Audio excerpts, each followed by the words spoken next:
Welcome to The Explainer. Today, we're going to look at a massive strategic investment India is making in its own brain power, an investment designed to fuel its entire technological future. Let's get right into it. We're diving deep into the Prime Minister's Research Fellowship. You'll probably hear it called the PMRF.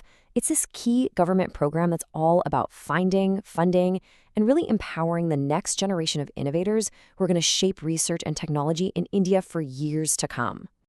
Okay, so to really get a handle on why this one program is so important, we actually need to zoom out for a second and see the bigger picture.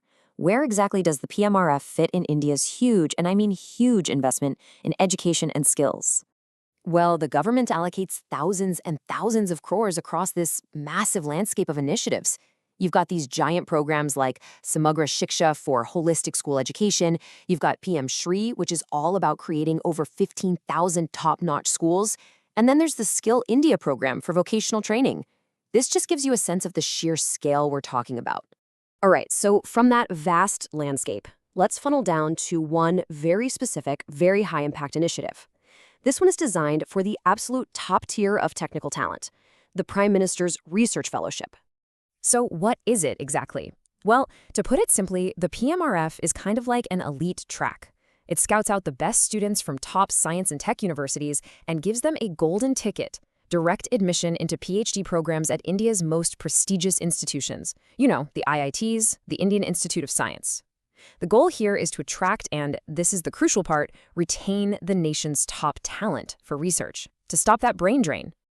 And to get this top talent to stay, the fellowship offers some serious financial backing. We're talking a really healthy monthly stipend that actually goes up over the course of the PhD. Plus, on top of that, there's a substantial research grant of 2 lakh rupees. And this isn't just for lab stuff, it's for things like traveling to present your research at international conferences, which, by the way, is absolutely vital for getting exposure and building collaborations. Now, a program this ambitious, this generous, it obviously requires some serious investment. So let's do what we always do and follow the money to see what kind of price tag is attached to fostering this level of innovation.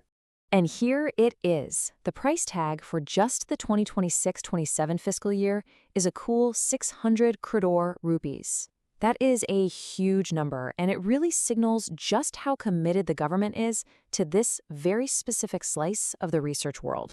Now, what's really interesting here is how that 600 crore figure just dwarfs other important research schemes. You look at Spark, which promotes academic collaboration, that's at 55 crore. Or STARS for advanced science research, that's at 40 crore.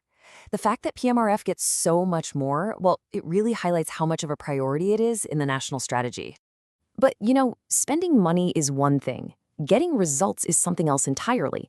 And this brings us to a really crucial shift in how the government itself is starting to think about and measure the success of its programs.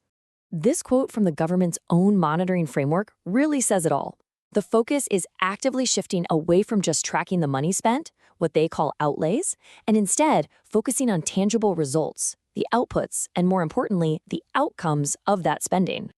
And this slide just brilliantly illustrates the difference.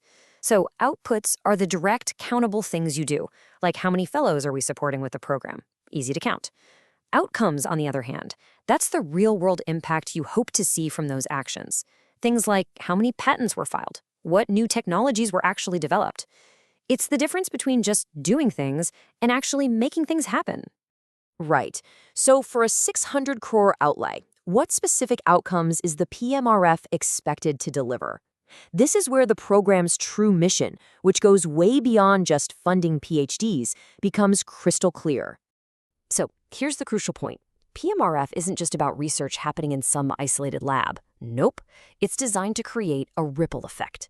The program helps top talent do groundbreaking research, sure, but a key part of the deal is that these fellows are also required to teach at local technical colleges and polytechnics. This connects that elite-level research directly to the broader technical skilling system, hopefully elevating the quality for everyone. And these expected outcomes, they're not just vague hopes. They are clear, measurable targets. For the 2026-27 year alone, the program is aiming for its scholars to produce over 4,500 academic publications. And it's not just about papers for other academics. The program is explicitly focused on turning research into actual innovation, with a target of 214 patents to be filed by its scholars in that same year. This is where research meets the real economy. But the ambition doesn't stop there. This scheme isn't just sitting still. It has a really bold vision for the future, one that's aimed at creating a true critical mass of top-tier researchers in the country. The long-term plan is to dramatically scale this whole thing up. The government has set a goal of providing 10,000 of these fellowships over the next 5 years. The idea isn't just to create a few star researchers, but to build a powerful, deep bench of innovators who can drive the entire nation's tech agenda forward. So the big takeaway from all this is that the PMRF is so much more than just a generous scholarship. It's a strategic bet on homegrown talent. It's designed with specific, measurable outcomes to create that ripple effect from the most elite labs down to local colleges. It's an ambitious plan to fuel India's innovation engine from the inside out, which leaves us with a final thought to ponder. Can a single, highly focused fellowship program like this one truly transform an entire nation's innovation landscape?